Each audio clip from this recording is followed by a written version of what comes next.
আসসালামু আলাইকুম, স্বাগত জানাচ্ছি ডিডিসি নিউজ আন্তর্জাতিক সংবাদে শুরুতেই থাকছে সংবাদ শিরোনাম। আলোচনার মধ্যেই লেবাননের একাধিক শহরে হামলা ইসরায়েলের।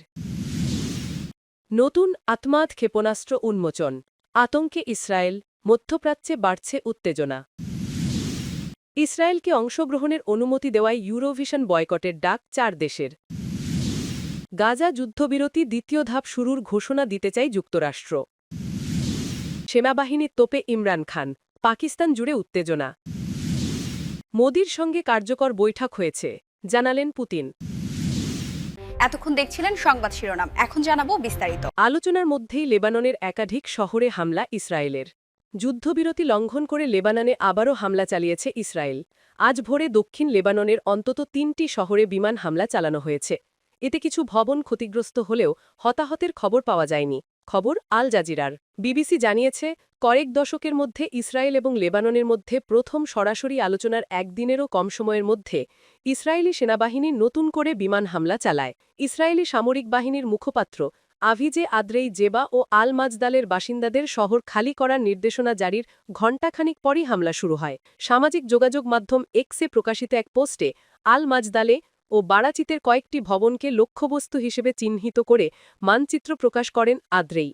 সেসব ভবন হিজবুল্লাহ ব্যবহার করছে এমন অভিযোগ করে সাধারণ মানুষকে চিহ্নিত ভবনগুলো থেকে কমপক্ষে 300 মিটার দূরে সরে যাওয়ার নির্দেশ দেন।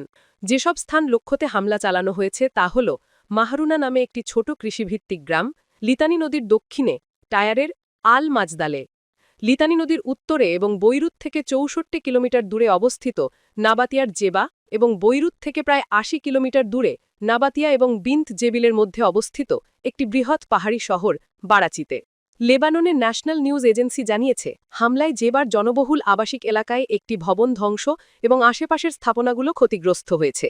জাতিসংঘের তথ্যমতে 2024 সালের নভেম্বরে যুদ্ধবিরতি কার্যকর হওয়ার পর থেকে ইসরায়েল প্রায় প্রতিদিনই লেবাননে হামলা চালিয়েছে।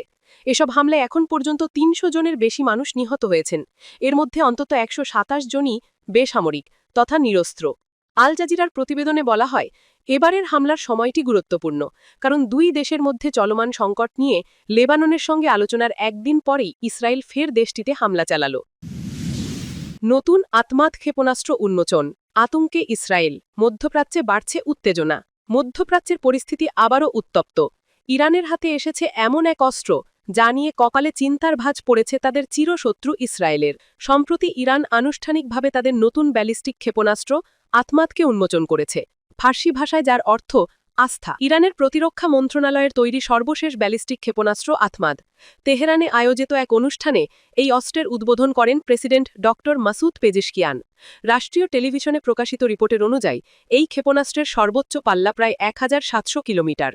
এই পাল্লার অর্থ হল ইরান থেকে এটি সহজেই ইসরায়েল পর্যন্ত আঘাত হানার সক্ষমতা রাখে। প্রতিরক্ষা বিশেষজ্ঞদের মতে এই অত্যাধুনিক ক্ষেপণাস্ত্রের প্রযুক্তিতে এমন বিশেষ বৈশিষ্ট্য রয়েছে যা প্রচলিত মিসাইল ডিফেন্স সিস্টেমকেও ভীত করতে পারে। এটি ইরানের অস্ত্র ভাণ্ডারে আরও একটি শক্তিশালী সংযোজন। ইসরায়েলকে অংশগ্রহণের অনুমতি দেওয়ায় ইউরোভিশন বয়কটের ডাক 4 দেশের। ইউরোভিশন গানের কন্টেস্টে ইসরায়েলকে অন্তর্ভুক্ত করার সিদ্ধান্তের প্রতিবাদে এবারের প্রতিযোগিতা বয়কট করার ঘোষণা দিয়েছে আয়ারল্যান্ড, নেদারল্যান্ডস, স্লোভেনিয়া এবং স্পেন। বৃহস্পতিবার ইউরোপিয়ান ব্রডকাস্টিং ইউনিয়ন ইবিইউ জানায়, ইসরায়েলকে প্রতিযোগিতা থেকে বাদ দেওয়ার বিষয়ে কোনো ভোট হবে না। কয়েকটি দেশের তরফে এ দাবি তোলা হলেও তা প্রত্যাখ্যান করা হয়েছে। ইবিইউ এর ওই ঘোষণার পরপরই দেশগুলো নিজেদের বয়কটের সিদ্ধান্ত জানায়। এ খবর দিয়েছে আল জাজিরা।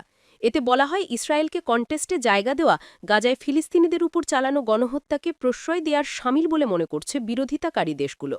মূলত এর প্রতিবাদেই প্রতিযোগিতায় অংশগ্রহণ থেকে বিরত থাকার ঘোষণা দেওয়া হয়েছে।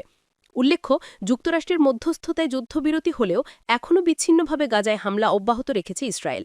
এখন পর্যন্ত 70,125 জনকে হত্যা করেছে দেশটি। ইবিইউ তার বিবৃতিতে জানায়, সদস্য রাষ্ট্রগুলো প্রতিযোগিতার নিরপেক্ষতা রক্ষায় সংস্কারের প্রতি স্পষ্ট সমর্থন জানিয়েছে। নতুন পরিবর্তনের মধ্যে রয়েছে সেমিফাইনালে প্রসারিত পেশাদার জুরি প্যানেল ফিরিয়ে আনা, যাতে সরকার বা তৃতীয় পক্ষের অতিরিক্ত প্রচারণা দিয়ে ভোট প্রভাবিত করার প্রবণতা বন্ধ হয়। নেদারল্যান্ডসের সম্প্রচারক এভিয়া রুটট্রস বলেছে, বর্তমান পরিস্থিতিতে অংশগ্রহণ আমাদের মূল্যবোধের সঙ্গে সামঞ্জস্যপূর্ণ নয়। তারা ইসরায়েলের বিরুদ্ধে গত বছরের প্রতিযোগিতায় প্রমাণিত হস্তক্ষেপ এবং গাজা যুদ্ধ চলাকালীন গুরুতর সংবাদ মাধ্যম দমনের অভিযোগ তুলেছে। আয়ারল্যান্ডের সম্প্রচারক RTE গাজার ভয়াবহ প্রাণহানি ও মানবিক সংকটকে বয়কটের কারণ হিসেবে উল্লেখ করেছে। স্লোভেনিয়ার জাতীয় সম্প্রচারক জানিয়েছে, তাদের সিদ্ধান্ত এসেছে গাজায় নিহত 20,000 শিশুর পক্ষ থেকে। স্পেনের সরকারি সম্প্রচারক RTVEO ভিয়েনায় অনুষ্ঠিত হবার 70তম ইউরোভিশনে অংশ না নেওয়ার ঘোষণা দিয়েছে। গাজা যুদ্ধবিরতি দ্বিতীয় ধাপ শুরুর ঘোষণা দিতে চায় যুক্তরাষ্ট্র। ফিলিস্তিনি সশস্ত্র গোষ্ঠী হামাস ও দখলদার ইসরায়েলের মধ্যে চলমান যুদ্ধবিরতির দ্বিতীয় ধাপ আগামী 2 সপ্তাহের মধ্যে ঘোষণা দিতে চায় যুক্তরাষ্ট্রের প্রেসিডেন্ট ডোনাল্ড ট্রাম্প প্রশাসন।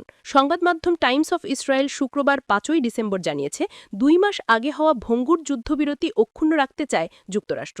এর অংশ হিসাবে পরবর্তী ধাপ ঘোষণার প্রস্তুতি নিচ্ছে তারা। দ্বিতীয় ধাপ শুরু হলে হামাসের জায়গায় গাজা পরিচালনার দায়িত্ব নেবে একটি অন্তর্বর্তী সরকার। এছাড়া গাজার নিরাপত্তার দায়িত্ব নেবে একটি আন্তর্জাতিক বাহিনী। প্রেসিডেন্ট ট্রাম্প তার ঘোষণার অংশ হিসাবে অন্তর্বর্তী সরকারের সদস্য এবং নিরাপত্তা বাহিনী পাঠানো দেশগুলোর নাম ঘোষণা করবেন বলে জানিয়েছেন এক মার্কিন কর্মকর্তা।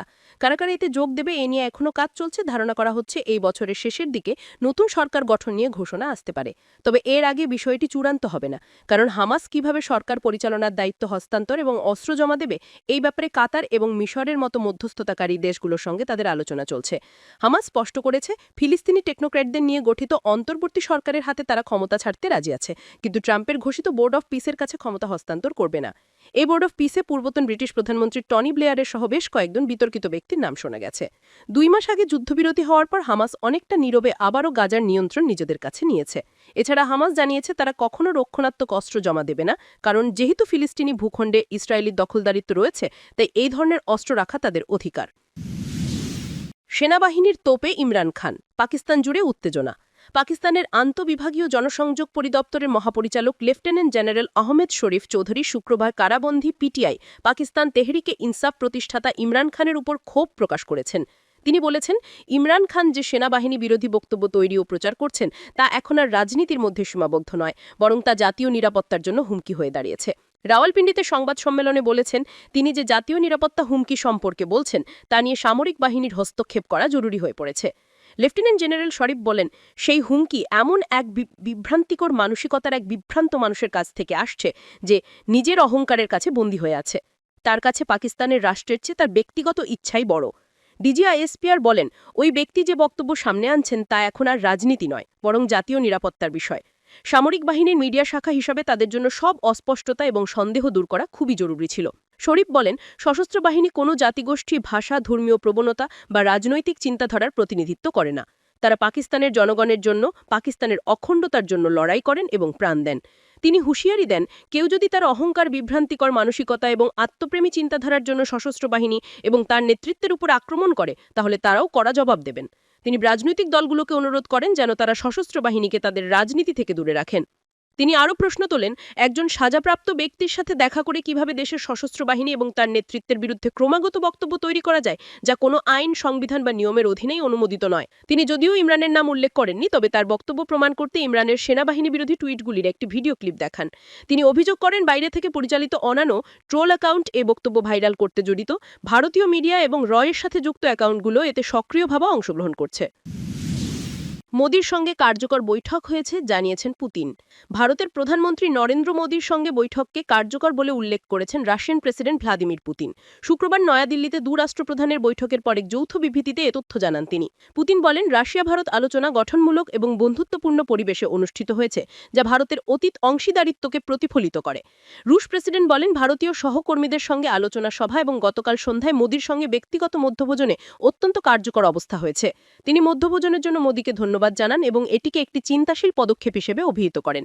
পুতিন জানান, শুক্রবার তাদের আনুষ্ঠানিক বৈঠকে মস্কো ও নয়াদিল্লির মধ্যে বহুমুখী সম্পর্কের সঙ্গে সংশ্লিষ্ট সমস্ত গুরুত্বপূর্ণ বিষয় নিয়ে আলোচনা করেছেন। একই সঙ্গে বৈশ্বিক ও আঞ্চলিক গুরুত্বপূর্ণ বিষয় নিয়েও তাদের মধ্যে মতবিনিময় হয়েছে।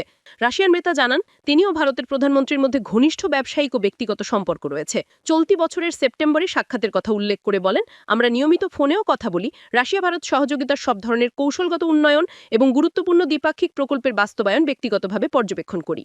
ভ্লাদিমির পুতিন তার প্রতিনিধি দলকে উষ্ণ আতিথেয়তা প্রদানের জন্য ভারতের বিভিন্ন সহকর্মী রাষ্ট্রপতি দ্রৌপদী মুর্মু, প্রধানমন্ত্রী মোদী এবং অন্যান্য ভারতীয় সহকর্মীদের ধন্যবাদ জানিয়েছেন।